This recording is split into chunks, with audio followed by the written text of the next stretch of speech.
제목이 가라지였습니다. 가라지란 자기를 의롭다고 믿고 다른 사람을 멸시하는 사람, 이들이 바로 가라지였다고 말씀드렸습니다. 그런데 오늘 성령 강림 후 11째 주일부터는 이제 가라지가 아니라 알곡에 대한 말씀이 이어집니다. 특별히 이러한 알곡에 대한 말씀이 성령 강림절기 마지막까지 이어지는데, 삼일째 교회력에 따르면 한 해의 마지막은 성령 강림절기입니다. 그래서 우리 절기로 따지면은, 우리 달력으로 따지면은 8월 마지막 주까지 성령 강림절기가 이어지게 되는 거죠. 그래서 성령 강림 후 13째 주까지 이어집니다. 그리고 9월부터는 교회력으로 새로운 절기인 창조절이 시작되는 것이지요.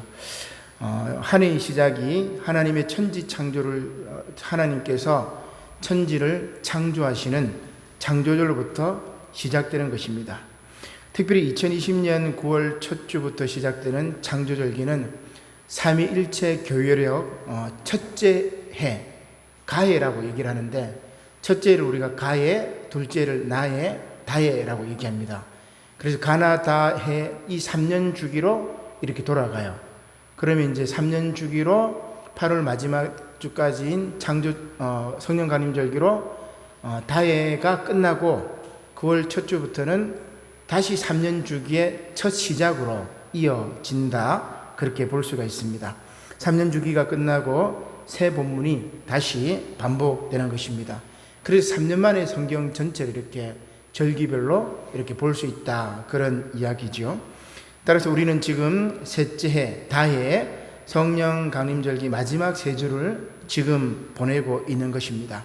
에포트 성령의 시대인 이 마지막 시기에 예수님께서 승천하시고 보혜사 성령을 보내주셨음을 감사하고, 또한 예수님께서 다시 오실 그때까지 알곡과 같은 삶을 살아가시기를 주님의 이름으로 간절히 축원합니다. 아멘. 현재 코로나 바이러스와 또한 기후변화를 통한 집중, 폭우 등의 피해로 힘들고 어려운 시기입니다. 그러나 이러한 위기의 때에 세상 풍조를 따라 사는 거짓 그리스도인들이 아니라 참다운 그리스도인의 삶을 살아가야 할 것입니다. 따라서 오늘 세 본문 말씀은 이러한 알곡의 삶에 관한 첫 번째 말씀입니다. 다음 주는 두 번째 알곡의 말씀, 또 마지막 주는 세 번째 알곡에 대한 말씀이 이어지는 것이죠.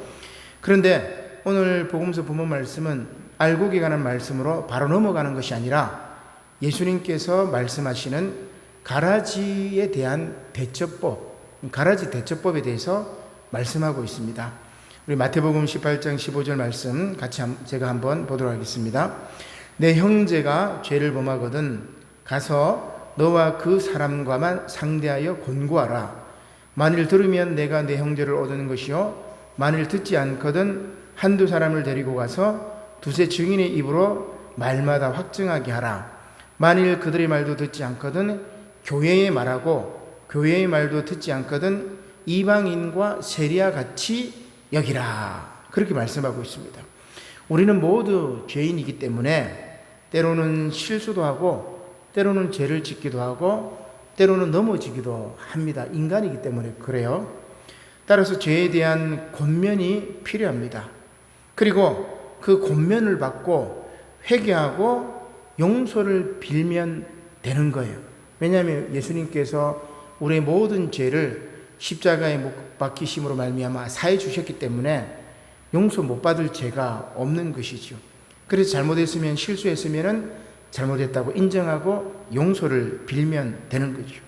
그리하면 용서의 하나님께서 우리의 모든 죄와 허물을 용서해 주실 것입니다. 그러나 죄의 본질적 속성은 회개를 싫어합니다. 절대 내가 잘못했다고 이야기를 하지 않습니다. 오히려 자기 합리화를 해요. 자기 변론에 물불을 가리지 않습니다. 지금 정강훈 씨 때문에 또 다시 이렇게 감염이 확산되고 있는데 자기가 잘못했다고 절대 안 하죠. 자기가 절대 잘못했다고 하지 않습니다.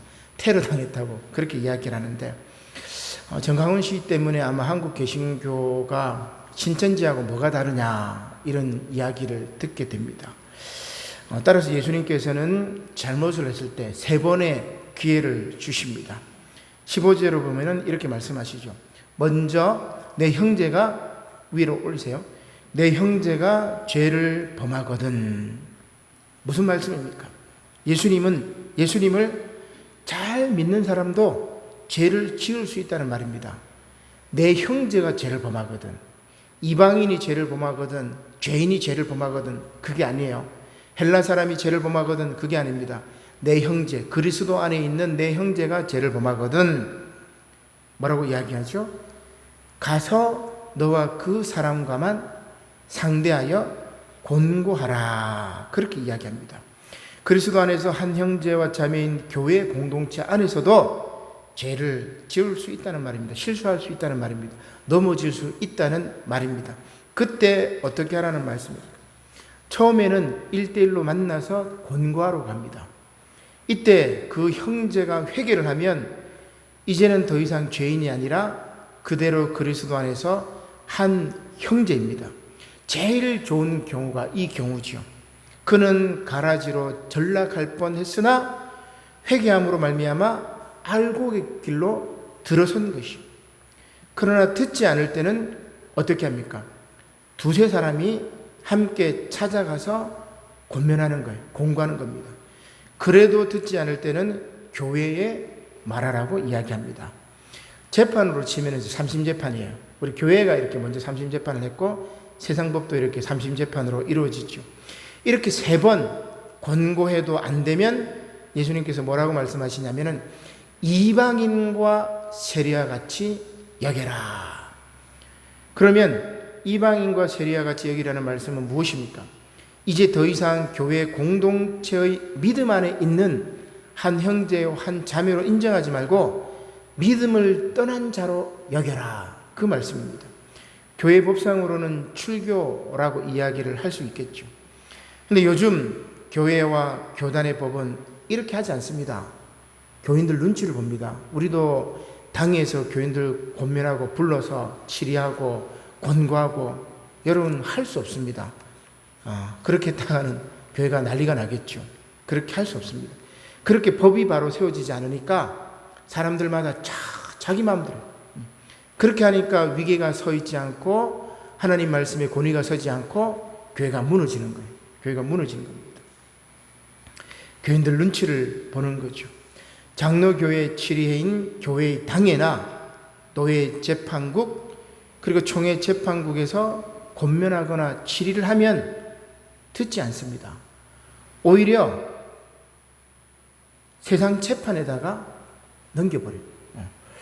근데 이제 교회법은 어떻게 되냐면, 교회법으로 치리하다가 세상 재판으로 넘어가면 교회법은 이렇게 스톱을 하게 됩니다. 이제 참 그게 이제 애매하긴 한데, 교회법보다 세상법을 더 높이 쳐주는 거예요.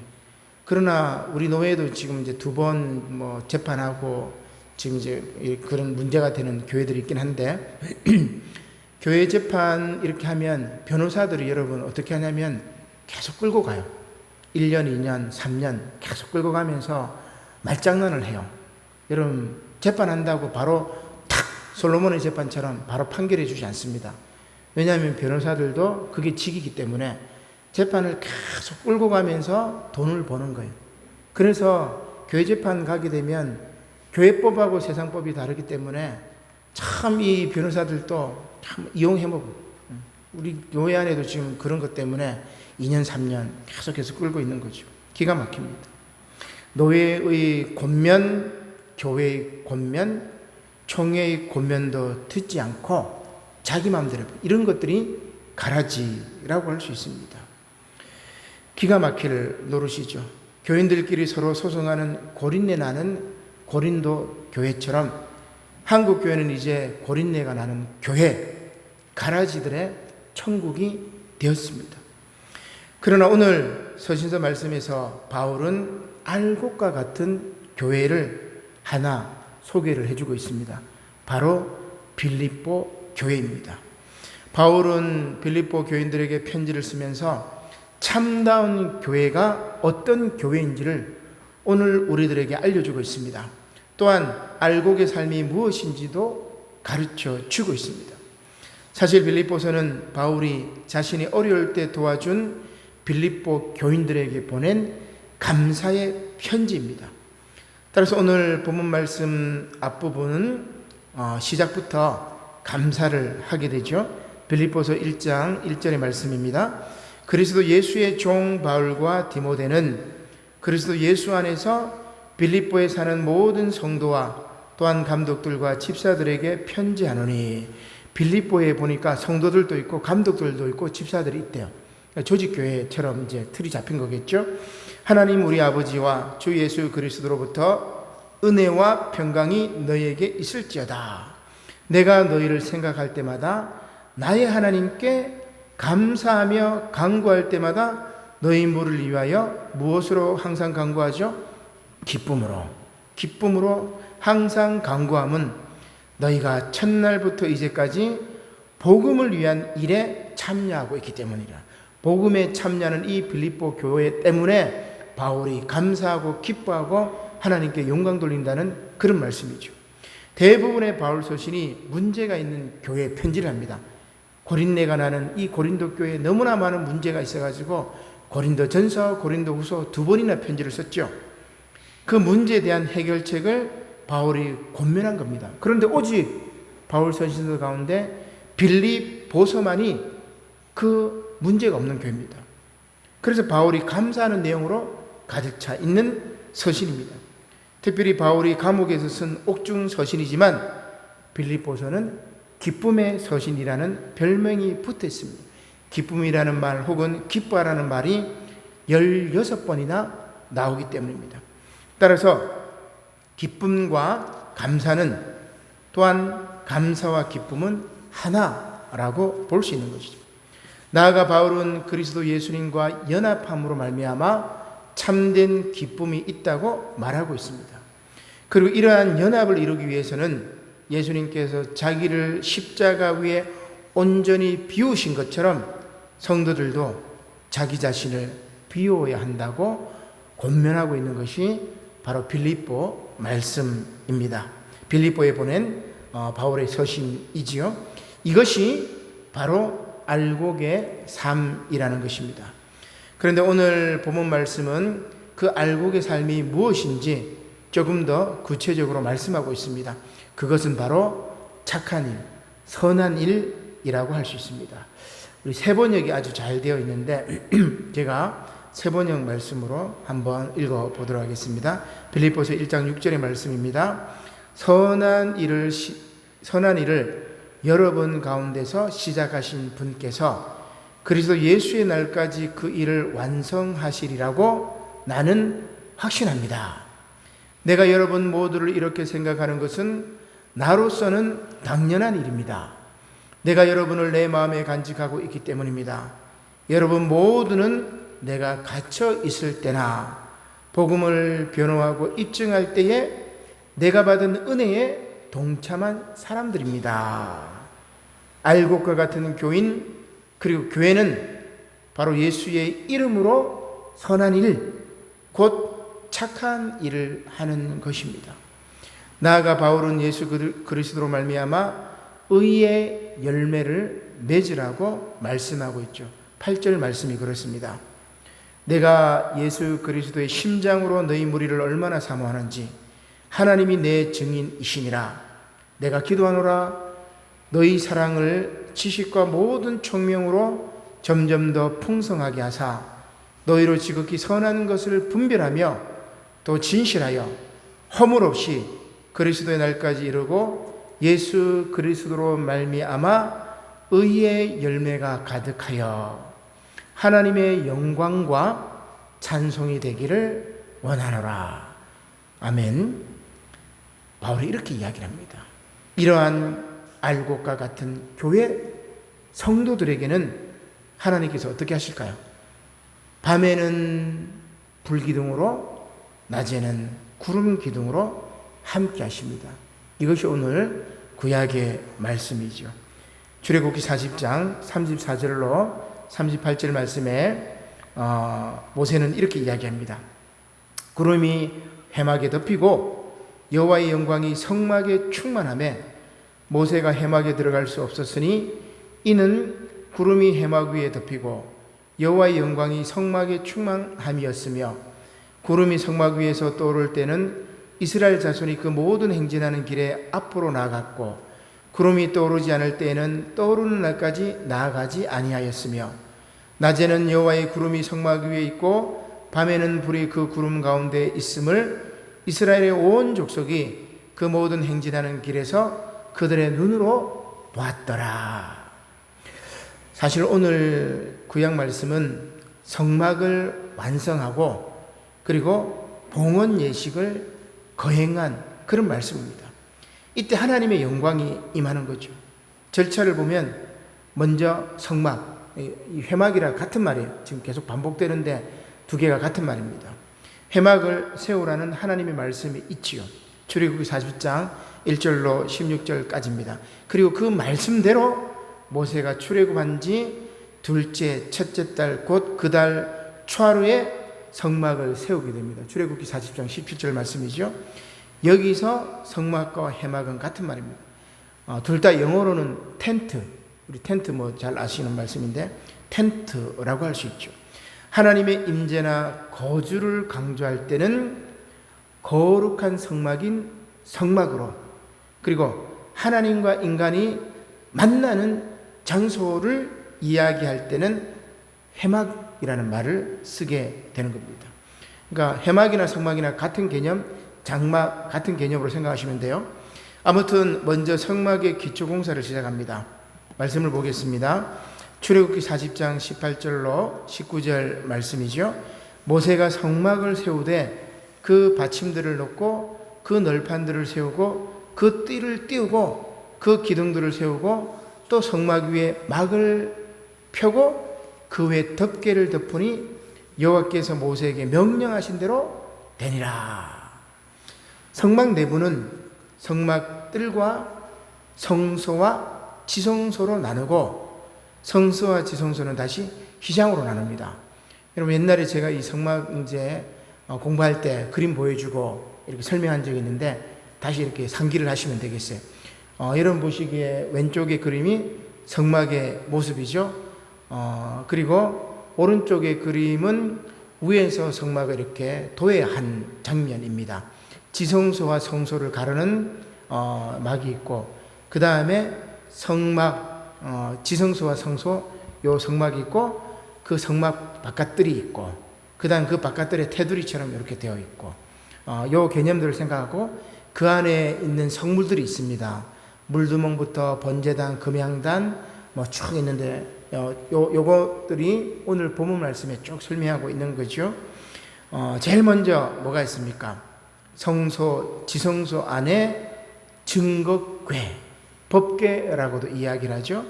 지성소에 있는 증거궤는 법궤 혹은 언약궤라고 하는데 의미가 있습니다. 하나님의 증거가 이스라엘 가운데 있다는 뜻입니다. 곧 궤가 있는 곳에 하나님과 하나님의 율법이 계시다는 것이죠. 그래서 거기에 보면은 증거궤 안에는 십계명에 끼워진 돌판과 만나 항아리, 그 다음에 아론의 쌍는 지팡이가 들어가 있습니다. 그리고 이제 뚜껑이라고 자꾸 생각하는데 뚜껑은 아니고 속죄소를 덮게 되죠. 속죄소 위에는 그룹 두 마리가 이렇게 쫙 이렇게 영광을 이렇게 세우고 있는 장면이라고 할 수 있습니다. 출애굽기 40장 20절 말씀이지요. 그는 또 증거판을 궤 속에 넣고 채를 궤에 깨고 속죄소를 궤 위에 두고 또 그 궤를 장막에 들여놓고, 여기서 성막에 들여놓고, 성막은 지성소를 말합니다. 지성소에 들여놓고 가리개 휘장을 누렸더라. 그래서 지성소와 성소를 구분하는 겁니다. 그리고 그 증거궤를 가리니 여호와께서 모세에게 명령하신 대로 되니라. 자, 그 다음엔 성소 안에 진설병과 등잔대가 마주보고 놓여 있습니다. 진설병은 진설하는 떡입니다. 떡병자를 쓰기 때문에 성소의 떡상 위에 진열하는 떡입니다. 그 의미는 하나님께서 이스라엘 백성들에게 일용할 양식을 제공하신다는 것을 의미하고 있죠. 또한 등잔대는 말 그대로 등잔을 놓는 것, 등잔은 빛이지요. 곧 빛으로 우리를 변화시키는 하나님의 임재를 뜻하는 겁니다. 출애굽기 40장 22절 말씀입니다. 그는 또 해마간 곧 성막 북쪽으로 휘장 밖에 상을 놓고 또 여호와 앞 그 상 위에 떡을 진설하니 여호와께서 모세에게 명하신 대로 되니라. 그는 또 해막 안 성막 남쪽에 등잔대를 놓아 상과 마주하게 하고 또 여호와 앞에 등잔대에 불을 켜니 여호와께서 모세에게 명령하신 대로 되니라. 그 다음입니다. 이 지성소와 성소 사이 휘장 앞에는 금향단을 놓아두고 성막 문 앞 바깥들에는 번제단을 놓아두라고 하십니다. 금향단은 쉽게 말해서 기도라고 말할 수 있겠죠. 우리 요한계시록에도 많이 나오는데 성도의 기도가 향이 되어서 하늘로 올라간다는 이야기가 있습니다. 제사장이 성소 안에서 분향할 때, 향을 피울 때 모든 백성들은 그 시간에 밖에서 기도를 하기 때문입니다. 우리나라 유교에 이제 제사 지낼 때도 마찬가지예요. 향을 붙이고 절할 때 다 같이 이렇게 앉아 절을 하게 되는데 같은 모양이라고 할 수 있죠. 그리고 번제단은 희생의 제단이라고 할 수 있습니다. 구약 시대에는 짐승을 태워서 하나님께 드린 제단이었지만 신약 시대에는 예수 그리스도의 단 한 번 십자가 보혈의 희생 제사로 우리의 구원을 이루셨습니다. 이제 이 번제단 모습이 요 정도 크기예요. 그래서 제사장들이 그 번제단 위에다가 짐승을 태워서 이렇게 하나님께 드리죠. 그 연기가 이제 올라가는 것이죠. 출애굽기 40장 26절의 말씀입니다. 그가 또 금향단 회막안 휘장 앞에 두고 그 위에 향기로운 향을 사르니 여호와께서 모세에게 명령하신 대로 되니라. 그는 또 성막문에 휘장을 달고 또 회막의 성막문 앞에 번제단을 두고 번제와 소제를 그 위에 드리니 여호와께서 모세에게 명령하신 대로 되니라. 또한 회막과 번제단 사이 곧 바깥들에는 물두멍을 두게 됩니다. 물두멍을 두게 돼요. 제사장이 회막에 들어갈 때 손과 발을 씻는 것입니다. 출애굽기 40장 30절의 말씀이죠. 그는 또 물두멍을 회막과 제단 사이에 두고 거기 씻을 물을 담으니라. 모세와 아론과 그 아들들이 거기서 수족을 씻되, 모세의 아들들이니까 제사장 지파들이겠죠. 그들이 수족을 씻되 그들이 회막에 들어갈 때와 제단에 가까이 갈 때에 씻었으니 여호와께서 모세에게 명령하신 대로 되니라. 그리고 마지막으로 성막과 제단 주위들에 포장을 치고, 그러니까 울타리죠. 울타리를 치고 문뜰에 휘장을 달게 되는 것입니다. 이렇게 성막이 완성되고 출애굽기 40장 33절 하반절에 보니까 모세가 이같이 역사를 마치니 여호와의 구름과 불이 이스라엘 백성들과 함께 동행했던 것입니다. 사실 이 장막으로 만든 성막은 나중에 솔로몬의 성전으로 발전하죠. 이러한 성막은 하나님을 만나는 곳입니다. 회막입니다. 하나님께서 그들 백성들 가운데 임하여서 그의 백성들을 만나주시는 성별된 장소가 바로 성막이죠. 따라서 하나님의 영광은 성막 위에 머물러 있었고, 하나님의 영광이 앞장서 행진할 때 이스라엘 백성들도 그 영광을 쫓아서 광야길을 행진하였던 것입니다. 부족하지만 알곡과 같은 삶을 살려는 이들은 하나님께서 밤낮 동행하신다는 그런 의미라고 할 수 있습니다. 자, 그러나 중요한 것은 이러한 형식적인 면도 있지만 본질적으로 더 중요한 말씀이 있습니다. 오늘 본문 말씀 가운데서 계속해서 반복되는 단 하나의 말씀이 있죠. 오늘 설교의 제목으로 제가 가져온 말씀인데 바로 이것입니다. 여호와께서 모세에게 명령하신 대로 되니라. 여기 계속해서 반복돼 한 7번 정도 이렇게 반복이 됩니다. 바로 이것이죠. 알곡은 여호와께서 명령하는 대로 사는 사람. 바로 그런 사람, 그런 교회, 그런 공동체가 알곡이라고 이야기를 할 수 있습니다. 오늘 성막에 나와 있는 영적 의미와 같이 거룩하고 율법을 준수하고 일용할 양식을 주심에 감사하며 빛 대신 하나님을 찬양하고 늘 쉬지 않고 기도하며 온 몸을 주를 위해서 바치고 마침내 정결한 삶, 손과 발을 씻는 것이 물두멍이라고 했잖아요. 정결한 삶, 거룩한 삶을 살 때 우리는 비로소 알곡이 되는 것입니다. 앞서 서두에 제가 가라지 대처법에 관한 말씀을 드렸습니다.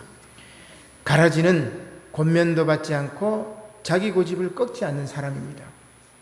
고린도 교회는 이런 사람들끼리 서로 세상 법정에 소송을 합니다. 따라서 사도 바울이 고린도 교회에 이렇게 권면하죠.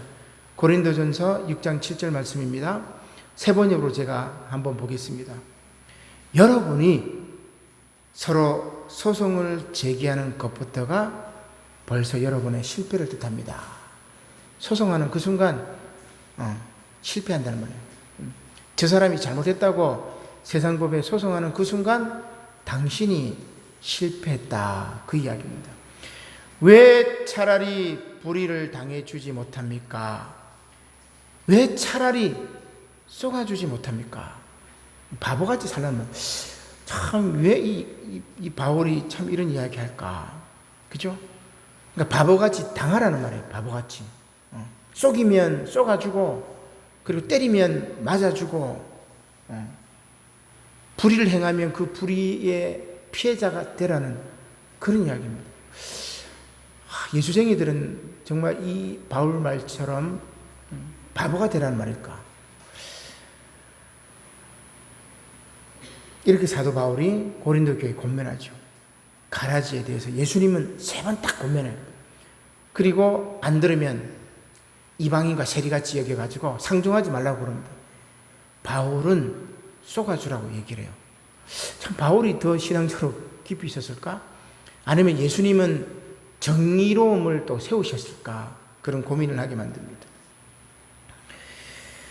이것이 가라지와 다른 알곡의 삶입니다. 그러나 이것은 죄에 대한 무조건적인 용서가 아닙니다. 왜냐하면 예수님께서도 오늘 복음서 본문 말씀에서도 이렇게 말씀하셨기 때문입니다. 마태복음 18장 18절 말씀이지요. 진실로 너희에게 이르노니 무엇이든지 너희가 땅에서 매면 하늘에서도 매일 것이요 무엇이든지 땅에서 풀면 하늘에서도 풀리리라. 무슨 이야기입니까? 손해를 봐서라도 서로 화해하고 용서하고 용서받으라는 말씀입니다. 이게 땅에서 매라는 말이에요. 땅의 일 갖고 하늘에까지 끌고 와가지고 하늘에 와서도 천국 가서도 싸우지 말고 땅의 일 가지고는 너희가 서로 용서하고, 사도 바울이 잘 얘기를 했잖아요. 차라리 손해보고 사기당하고 차라리 불의의 폭력을 당할지라도 너희가 참아주고 용서하면 땅에서도 해결이 되면 하나님께서도 인정해 주시겠다는 그런 말씀입니다. 따라서 이웃 사랑이 먼저입니다. 사랑은 이웃 사랑이 먼저입니다. 그 다음이 하나님 사랑입니다. 보이는 형제도 사랑하지 못하면서 어떻게 보이지 않는 하나님을 사랑하겠어요? 사랑의 사도 요한은 이렇게까지 말합니다. 요한 1서 4장 20절 말씀입니다. 누구든지 하나님을 사랑하노라 하고 그 형제를 미워하면 이는 거짓말하는 자니 보는 바 그 형제를 사랑치 아니하는 자가 보지 못하는 바 하나님을 사랑할 수가 없느니라. 그죠? 감염병 퍼뜨리려고 막 집회도 하지요. 그리고 그건 교인이 아니에요. 그거는 사람도 아닌 것 같아요. 제가 더 심한 말을 하자면 그런데도 그런 사람을 목사라고 추정하고 따르는 한국 개신교회, 여러분 얼마나 말씀대로 살지 않고 이데올로기로 살아가고 있습니까? 성경 말씀 제대로 믿지 않고 아주 이데올로기적으로 살아가고 있는 것 같아요. 사도 요한이 이렇게 얘기합니다. 누구든지 하나님을 사랑하노라 하고 그 형제를 미워하면 이는 거짓말하는 자니 보는 바 그 형제를 사랑하지 않은 자가 보지 못하는 바 하나님을 사랑할 수가 없느니라. 정광훈까지 사랑하라는, 참 하나님의 놀라운 사랑인 것 같아요. 불쌍해. 어떻게 보면 그 불쌍한 사람을 추종하는 사람들은 더 불쌍하고, 하나님의 놀라운 말씀을 깨닫지 못해서 미혹의 영, 사탄의 영을 따라가고 있는 것이 아닐까요? 그래서 예수님께서 이렇게 말씀하십니다. 마태복음 18장 19절 말씀이죠. 진실로 다시 너희에게 이르노니 너희 중에 두 사람이 땅에서 합심하여 무엇이든지 구하면 하늘에 계신 내 아버지께서 그들을 위하여 이루게 하시리라. 두세 사람이 내 이름으로 모인 곳에는 나도 그들 중에 있느니라. 알곡은 함께 힘을 합치는 사람입니다. 물론 불의의 의리로 힘을 합치는 것이 아니지요. 예수의 이름으로 모이라는 것입니다. 그렇다면 예수님의 이름은 무엇입니까? 제가 복음성 두 가지를 이렇게 소개를 하는데 여러분 잘 아시는 가사일 것 같아요. 오 예수 나의 손, 예수 가장 귀한 그 이름인데, 예수 가장 귀한 그 이름, 예수 언제나 기도 들으사 오 예수 나의 손 잡아주시는 가장 귀한 그 이름. 이 예수님은, 그 예수님의 이름은 처음과 나중이 되시는 분이십니다. 왕의 왕이 되신 우리의 주님이시고 언제나 우리의 기도를 들어주시는 분이십니다. 우리의 손을 친히 잡아 이끄시는 생명의 주님이십니다. 그 예수님의 이름으로 두세 사람이 모인 곳에 진리가 꽃을 피고 생명이 꽃을 피고 정의가 꽃을 피는 생명과 정의와 평화의 세상을 만들 수가 있는 것이죠. 이 예수님은 우리가 그 예수의 이름으로 일어설 수 있는 이름입니다. 가라지가 혹은 원수가, 사탄 마귀가 우리를 향해서 와도 쓰러지지 않을 것입니다. 왜냐하면 주께서 주신 능력으로 우리는 일어설 수 있기 때문입니다. 다음 복음성가를 한번 넘겨볼까요? 예수의 이름으로 나는 일어서리, 주가 주신 능력으로 나는 일어서리라. 원수가 날 향해 와도 쓰러지지 않으리, 주가 주신 능력으로, 주가 주신 능력으로, 주가 주신 능력으로 일어서리. 우리 찬송은 여러분 하시지 않아도 되니까 가사를 생각하면서, 또 제가 여기 거리가 멀기 때문에 여러분 제가 이렇게 불러도 잘 못 불러도 가사를 생각하면서 한번 복음성을 부르도록 하겠습니다.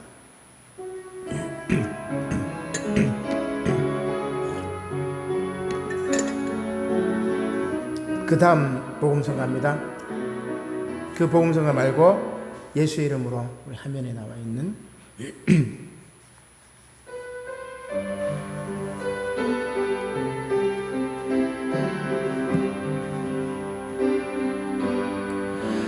예수의 이름으로 나는 일어서리라. 주가 주신 능력으로 나는 일어서리라. 원수가 날 향해 와도 쓰러지지 않으리.